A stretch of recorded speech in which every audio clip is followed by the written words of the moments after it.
Hi, this video is about common size balance sheet. So I am on Yahoo Finance and finance.yahoo.com. I pulled up Apple, AAPL. That's my usual lecture company because data is easy for Apple. And there are little tabs right here. I'm going to go to financials. And notice the first table that comes out is income statement. So I'm going to go with the balance sheet. And I just want to make sure that I have the annual and not the quarterly. Not that there's anything wrong with it. It's just I want to have a consistency from video to video. So I'm just going with annual.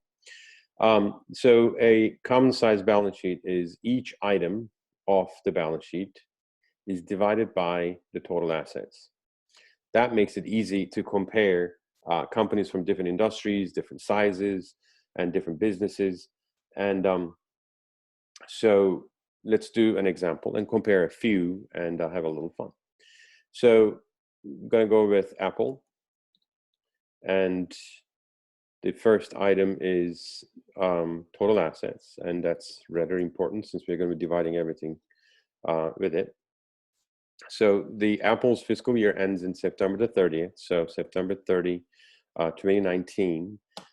Today is October 18 of 2020, but Apple did not have their annual report out yet. So the total assets as of last year's end of September is, this is in thousands, so 338 billion 516 million. So I'm just going to do it in billions, just so that it will be rather easy.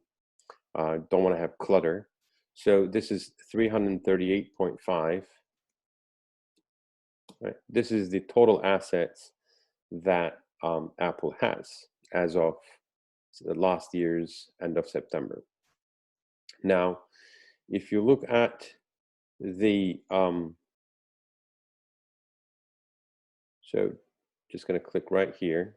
So you can actually find that they have current assets that's about 162.8.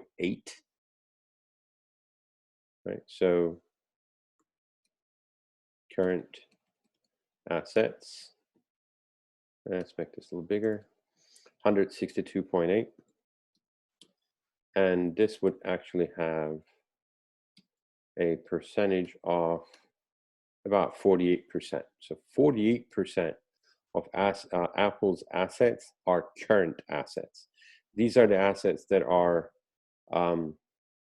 cash and cash equivalents, receivables, inventory, and other current assets. In fact, let's do inventory right now. So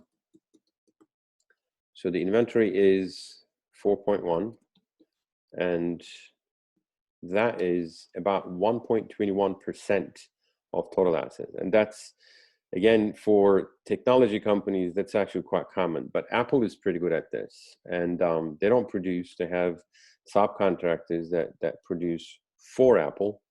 And therefore, they're able to keep the inventory down. Now, if they have too much inventory, it actually costs money because you actually tie up money, working capital, to produce. And then what you need is you need to sell that, those products in order to have your money back. So the idea is, you put $100 and then you buy your raw materials and you produce and it becomes inventory. And then you put it on your shop and then to sell it. And then you sell it and then you collect with the profit. And then you're back to your $100 plus some profit, hopefully. But the more inventory you have, the more money you actually have tied up. And once you have money tied up, it actually costs you. Also, storage costs you, warehouse costs you, stores, upkeep of stores, sales force, they all have costs. So the ideal situation for a company like Apple is to have minimum inventory and to have somebody else produce upon order. So, and they seem to be doing a good job on that. So let's look at cash, and notice I'm not going in an order, but a balance sheet obviously goes in a particular order. So it actually goes assets and liabilities. That's why it's a balance sheet. And then a company is made up of assets and liabilities, and that's about it. And on the liability side, you also have the owner's equity, because a company is an independent entity, and the company is made up of, the liability and the owner's equity. So the owners put money, they leverage it, and those leveraged liabilities, and then the equity becomes a liability in total for the company towards the credit holders and the shareholders. So the company itself is an independent entity, and therefore it has the credit holders and the equity holders as its as the company is liable to them. And the total of the liabilities and the equity has to be equal to the total assets. Otherwise, where is the money coming from, or there's a missing money, right? So, and in a balance sheet, actually, the assets go from most liquid to the least liquid. So you would have the cash, receivables, inventory, and then non-current assets. And then these are actually longer term. Same thing with liability. It goes from most liquid to the least liquid. You will have, current liabilities, which are payables, current debt, and all of that. And then you have non-current long-term debt, long-term, just like we have it here, long-term assets, investments right here. And then you have similarly long-term debt on the other side. So both sides of assets and liabilities go from most liquid at the top and then the least liquid at the bottom. So the cash, the reason I want to do cash for Apple is, Apple is a really good example of a company that has huge amount of cash or cash equivalents. So this is 100 billion, and this is about 30% of their total assets. Now, on the liability side, let's just look at the current liabilities in total. And the current liabilities is about 105.7. Yeah, the cash is 100.5, so let's not skip that. And then the current liabilities is 105.7. And that is approximately equal to the cash. And that's about 31% of the total assets. And so total liabilities, I guess, we could just look at that. That could also be interesting. Yeah, so let's just say, let's take this down. Oops, sorry. And then total liabilities, right, is about 248 billion. This divided by the total assets, that gives you about 73%. So we know that the remainder is the 27% is the owner's equity, right? So let's now compare this to another company. So that's why, after all, why we did the common size balance sheet, right? Just to see, and then this is the common, right? So on the common size, notice that each item on the balance sheet, we take it and divide it by the total assets, which is the first item on the balance sheet, right? So we take this, and then I'm just going to copy it right here, and then I'm going to compare it, like on the other video, first to Walmart. It's a relatively, unrelated company to Apple. It's retail. You really can't talk much about technology with it, but it is rather big. It has a $410 billion market capitalization. So if you look at the total revenue, and first of all, this is Walmart, so let's change that. And then we're talking about a different fiscal year end. That's January 31st, 2020. Their fiscal year ends in January. So every company chooses a different fiscal year. They could also go with calendar year. So we need to have the balance sheet. So make sure that right now we are on the income statement. So I'm going to switch to the balance sheet. and I want to make sure that I have annual. So January 31st, 2020, total assets is 236.5. So maybe I should just delete these, sorry, 236.5. And then the current assets is 61.8. So notice the difference between Apple and Walmart. Apple has significantly more current assets compared to Walmart. In fact, I would have expected this to be different because Walmart is all about inventory, and inventory is part of current assets. So I would have thought that most of the assets, in at least more than Apple, to have inventory as a huge percentage of their total assets. But what makes for Apple, what makes the current assets such a high percentage is the cash that they have, or the short-term investments, cash equivalents that they have. So let's take a look at inventory. The inventory is $44.4 billion. It is what it is. So it's about 18% of the total assets, whereas in Apple it was 1.21. So keep in mind, inventory is what makes up the current assets, or one of the items that makes up the current assets. And then let's look at cash. Cash is am I doing this right? So 236.5, and then current assets 61.8, and then inventory is 44.4, and then the cash, 9.5. Yeah. So you can see how, compared to Apple, no one will ever come close how much cash that they have compared to total assets.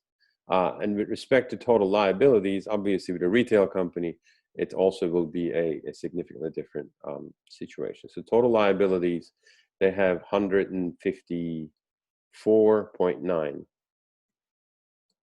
Oh, they seem to be in a better situation, actually. Apple had $248 billion, but that is, the nice thing about common size balance sheet. As a percentage of the total assets, 73% of the total assets are coming from total liabilities. Whereas for Walmart, the 65% of the total assets are coming from total liabilities. And with respect to the current liabilities, it's 77.8.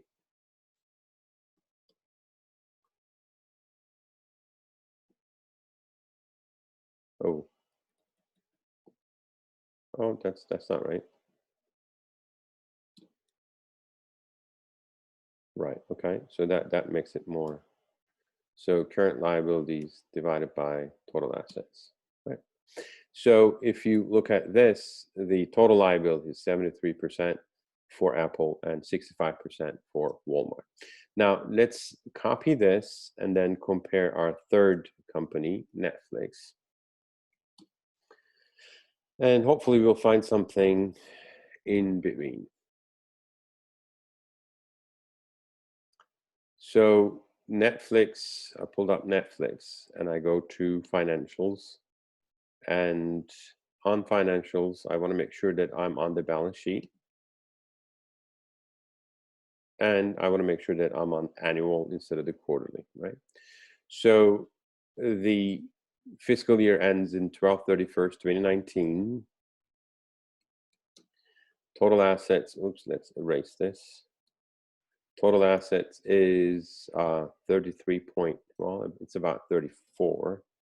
And then the current assets is 6.2. And inventory within those current assets will be very, very, well, they don't have any inventory. Well, it's Netflix, so they don't have any inventory. And then cash, they will have about 5 billion. So notice how, the inventory for Walmart is a significant item. That's about 18.7% of the total assets. Whereas with technology companies, you have no inventory, and that's a huge advantage, obviously. And Netflix seems to keep very little cash. With respect to total liabilities is about 26.4. That's about 77% of the total assets. So 77.65% of total assets are financed by or coming from total liabilities. Now, of the total liabilities, current liabilities are about 6.9 billion. So about 20% of the total assets are coming from current liabilities. Just as out of curiosity, I'd like to do a fourth. Let's choose a company that would actually have a good amount of inventory. So I wonder, Costco compared to Walmart, so that we would have a chance to compare two companies of a similar nature. So I chose Costco and going to financials. And I want to go to the balance sheet.